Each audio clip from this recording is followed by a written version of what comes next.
Markets closed mixed following a range-bound session. Sensex as well as the Nifty outperformed broader markets. Most auto stocks closed in the red ahead of the monthly sales data. PSU banks and realty stocks among the top laggards. L&T shares soared after reporting strong revenue and profit growth for the first quarter, while Greaves Cotton shares jumped on the back of strong profit and margin improvement. Star Health Insurance perked up after reporting strong growth in fresh retail premium as well.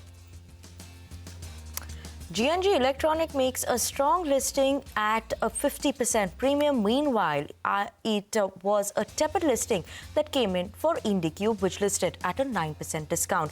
Meanwhile, India's second depository in the two-player segment, NSDL, launched its IPO to raise 4,011 crore rupees via sale of shares by existing investors.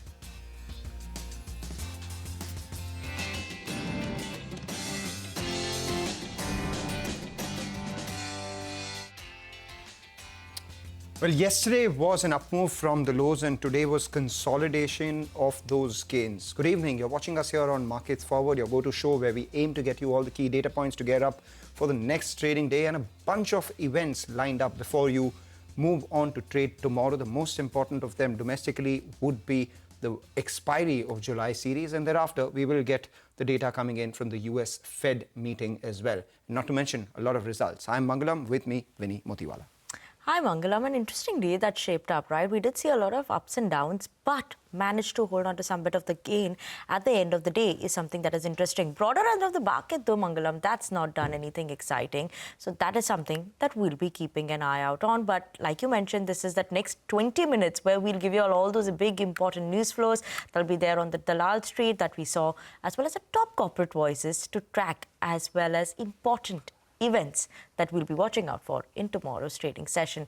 So that is something interesting that we'll be keeping an eye out on. But like you said, a lot of earnings that we focused on, as well as a lot of individual names that moved on the basis of some news flow that came in as well, like Avenue Supermarts, Analyst Day, etc. as well. Yes, a lot of that. So let's tell you what we have in store for you today. We start with the top movers and shakers of the day with Vivek. As always, L&T, Avenue Supermarts, Greaves Cottons, all of them were buzzing in trade today. Thereafter, we also get you the key reasons why these stocks were in focus.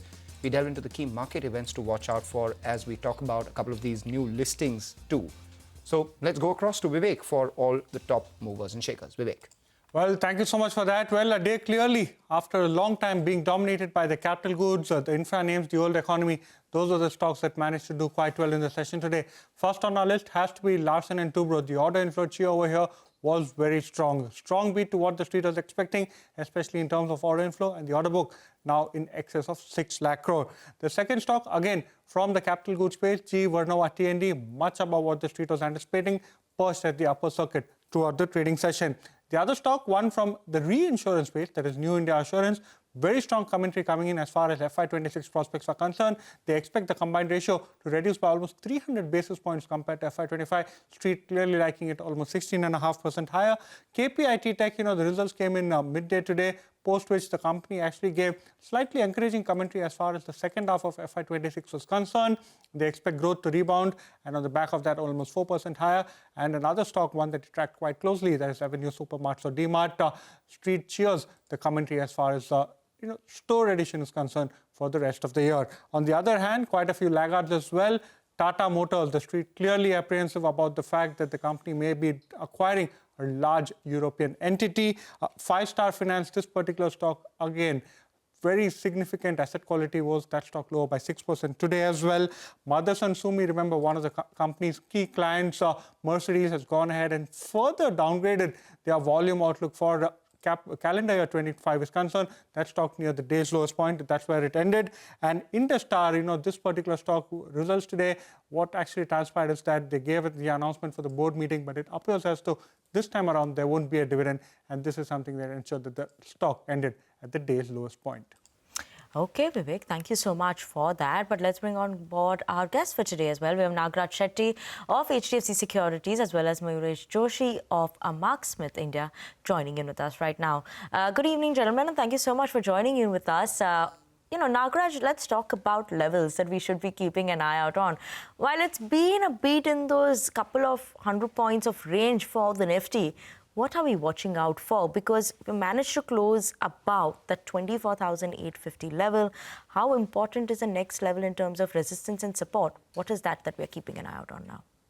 Yes, Vinny rightly said, market has been moving in a range-bound action in today's section after a stellar move upside from the lower levels. Yesterday, we have seen formation of bullish engulfing pattern, which has some significance after the recent lower bottom, lower top formation. I think Nifty is currently stuck at the hurdle of around 24,900 level. Once it breaks, the next upside would be around 25,200 to 250 levels, which would come in the next few sessions. All right, that's what you expect. Mayuresh, of all the things that have happened over the last couple of trading sessions and, some of the numbers that have came in, they've been fairly well rewarded by the street as well. Anything that stood out for you? Afternoon, Mangalam. No, again, I think L&T within the large caps, stellar set of numbers in my opinion. And again, I think the expectation largely is second half as execution improves. The margin improvement, working capital improvement, and ROE improvement should be even more evident. Obviously, I think numbers like a Welspun Corp have been stellar in rectifiers, gave a very strong set of numbers in my opinion. And therefore, I think the last few numbers which have come through, including Asian Paints, where the decorative volume growth was far better than what the street probably expected, is giving some hopes that as the second half approaches, I think a large part of this consumption-led basket, as well as the capital investment-led basket, should show some kind of a recovery. You spoke about L&T, so let's give you L&T. We have Vivek with us. Vivek, the top Nifty gainer today, the top Nifty gainer yesterday as well. Street like the results. Well, yesterday the company was cheering a very large order from West Asia. Today, the street cheering very, very strong Q1 FY26 results. So it started off FY26 on a very strong note in terms of order inflow, beating the street estimates by a wide margin. Now, as far as the execution was concerned, quite steady, quite strong over there as well. And remember, the consolidated order book for the company has now crossed the 6 lakh crore mark. Revenues high by 15.5%, EBITDA high by over 12.5%. Margins sole blip as far as this particular operational performance was concerned, coming in at 9.9%. Profitability high by close to 30%. Now, the EBITDA margin in the core business or the core services business came in at 7.6. What is the management guidance for FY26? 8.5%. So steep asking rate as far as the remainder of the year is concerned, but the management has not changed the guidance, indicating that Q2 and H2 should see much higher margin orders getting executed. Now, as far as the FY26 growth or the guidance is concerned, top line growth seen at 15%. That's something that's been maintained. Order inflow on a very high base of FY25 is seen at 10% higher. Analysts expect that this could be bumped up higher on the back of the fact that the core order inflows has jumped up by 41% on a year-on-year basis in Q1 itself. Two key points. Number one, what is the order prospect pipeline? 14.8 trillion rupees for the remainder of the year. That's a very good number. And secondly, Nabha Power Plant, a non-core asset of the company, one that is operationally positive and doing quite well, they are open to divesting this particular asset in case the buyer comes along with the right valuation. All of these factors aiding to a very strong rally in L&T today. All right, a strong rally in L&T today. That's old economy. But, I'm not sure whether you can put retail in old economy as well, but perhaps physical retail, yes, value retail. Avenue Supermarts, that was another stock that surged very high on the back of its store expansion plan. The company, remember, held its analyst meet today, the annual analyst meet that takes place. And one of the concerns that the street had with Avenue Supermarts, among the many, was that they aren't expanding stores fast enough. And this is the exact thing that the company touched upon and gave some sort of support to the street. They said that they are likely to expand store footprint by 10 to 15% every year. Remember, they entered Uttar Pradesh in the earlier part of this year, and it was their first store. We had marked out that typically it is followed by many, and that's exactly what the company said as well. They will accelerate store expansion, particularly in North India. Neville Naruna, who steps down as MD CEO for Anshul Asawa, will be handling the North India real estate expansion over the next few months, and that's something that the street has been, comforted about as well when it comes to leadership transition. And finally, we had the company saying that, the order of the day is to see doubling down on store expansion, considering what is happening across the board and including quick commerce. So be that as it may, there would be growth that would come by in the existing stores. And even if there is competition from quick commerce, the new store additions will lead growth for the company going forward, because there is a typical audience that goes to value retail. We've seen that globally as well. And they would do this without compromising on any of their return ratio metrics. So as a result of which, net bullish commentary coming in from a usually staid, stoic company. And the stock price has you covered for that move. Absolutely, but let's also ask what Mayuresh thinks about this as well. Mayuresh, your thoughts coming in for Avenue Supermart, 7% move, we've not seen that in a while coming in for the stock. What are you watching out for now? Store expansion, the commentary seems very exciting right now. But overall, in terms of valuation, does it still merit, maybe looking at Avenue Supermart right now? No, Vinny, I think the valuations have always been expensive for DMart. And therefore, I think as Mangalam pointed out, I think the sore point was that there were not enough stores that were getting opened, and competition was opening stores left, right, and center as we speak over the last few quarters. And therefore, I think the kind of management commentary that has come through in terms of store expansion, the street has grabbed that with both hands. Obviously, how does that translate into numbers? Because we've always known that DMart has superb operating efficiency when it comes to revenue per square feet, when it comes to their operating cost per square feet, their sourcing elements. And therefore, I think the kind of numbers that can come through with enhanced store openings and the value additions that they can probably bring about can have a huge implication over the next few quarters. So I think it's going to be very, very interesting because they have now announced store expansions. How does that translate into actual numbers going forward will be the key monitorable that the street will be looking out for. From a valuation perspective, it has been expensive and will remain expensive. Okay, we take that point. Nagraj, on the charts, what does DMart signify to you? Yes, Mangalam, DMart has been in a broader range at the lower levels. We have seen the stock prices taking support around 3950, 4000 level. At the higher levels, 4500 has been a resistance for quite a few times. And today's bounce back, strong bounce back from the lower support is indicating there is a possibility of some more upside towards the upper range of somewhere around 4500 levels, which could be the next set of hurdle for the stock price in the near term. Okay, surely interesting to keep an eye out on there over there for Avenue Supermart.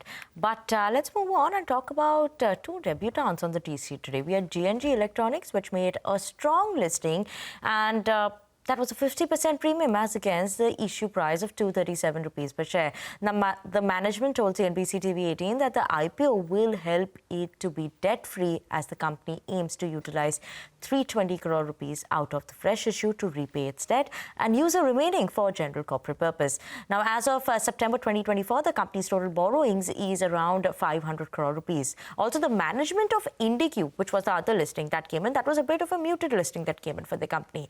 Now, what did the management of IndiCube Spaces say? That the company is planning on diversifying in 15 cities soon. At present, their co-working space company is operating in 11 to 12 cities. It was a weak listing that we saw coming in, which listed at a 9% discount. So those were the two new listings that came in on the street. Mayuresh, anything that you find exciting? There are so many IPOs that have come up in the recent times, but specifically on these two fronts, GNG Electronics as well as IndiCube Spaces. Anything exciting? No, so I think IndiCube is something that I will watch out for. Again, I think when you probably talk about its peers like an Office Space Solutions, what is really transpiring is when you probably look at tier 2, tier 3, tier 4 cities, there is enough appetite when you're probably looking at office spaces and co-working spaces at that, both from a cost angle as well as from an efficiency angle. And therefore, I think with the kind of growth dynamics that you're probably seeing in all these areas, I think this is one space that, in my opinion, can probably be one area where growth can come back-ended, but growth will come through. And therefore, I think very, very interesting space that IndiCube operates on. All right, we take that point, IndiCube and the other listing, GNG Electronics. With that, let's go across to Gaurav, who's here with a list of stocks that were buzzing in trade after reporting their Q1 numbers. Gaurav, a bunch of them reporting numbers and a bunch of them actually showing big moves. Well, yes, a bunch of stocks actually stood out today, and the reason being that the results were very good. First, let's talk about Greaves Cotton. When we look at profit, that increased almost threefold. It increased to 33 crores versus what it was at 10 crores. At the same time, revenue increased almost by 16%. We also saw EBITDA margin expansion in the range of around 230 basis points on this company, and this is specifically because of the engine segment, where we saw revenue expansion as well as EBITDA margin expansion. So both the levers actually helped the company to grow. Other than that, GE Vernova, T&D India. Now this company also stood out well today, and the reason being that they have reported 40% jump in their revenue, and this was specifically because the exports were up for the company. When it comes to EBITDA margin, we have seen EBITDA margin of 29% versus what it was at 19% just a year ago in the same quarter. And at the same time, when we look at order book, there also we saw a huge jump. Order book almost doubled to the size of around 12,960 crores. Lastly, NTPC, when we look at numbers, we can say that numbers are actually a little muted for the quarter. Revenue declined almost by 4%, while profit jumped just by 5%. But what stood out well for the company is that their 2047 plan. So by the year 2047, what the company is saying is that they have actually set an ambitious goal to develop 30 gigawatt of nuclear power. That is something which actually held the stock well today in trade, and as a result, all these stocks were actually very much buzzing in trade today. Yeah. Okay, Gaurav, thank you so much for that. Nagraj, your view coming in on GE Vernova, very good set of numbers, but on the charts and technicals, what are we watching out for? Yeah, please, can you repeat the stock? GE Vernova. Okay, right. I won't be able to find right now. I'm not tracking this stock. Okay. I'm not finding it, yeah. And thoughts on Greaves Cotton as well, because that was also a good buzzer in trade today. Yes, Greaves Cotton has been in a range-bound action over the last few months, but we can observe near the 200-day EMA, and we have seen a couple of bounces from the lower levels, but today's bounce is showing some convincing upside, currently placed at the higher level, somewhere around 215, 216 level. The overall chart pattern is indicating there is a possibility of some bounce above the hurdle, and could see some upside breakout in the near term. So the next resistance to be watched is around 238 to 240. Okay, 238 to 240 on Greaves Cotton. That's the up move that we're seeing. In fact, what we'll do is, Nagraj, Mayuresh, thank you so much for joining us, giving us your views on a whole host of stocks, the market setup. We'll take a short break, come back, get you all the corporate voices that came along on our show today, and we will get you all the market events that you need to watch out for as well after this short break.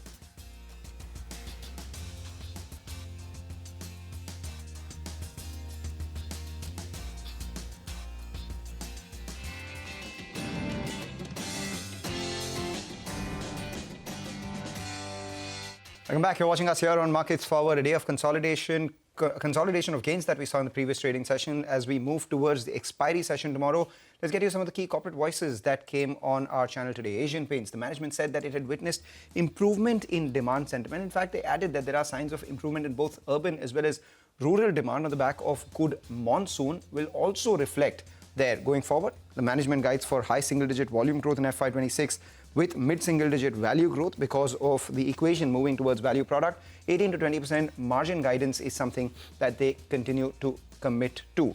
JSW Axo deal that took place, they don't anticipate a major change in the industry on that, and they did say that they will continue to focus on home decor segments with a few bold bets likely when the environment is right. Okay.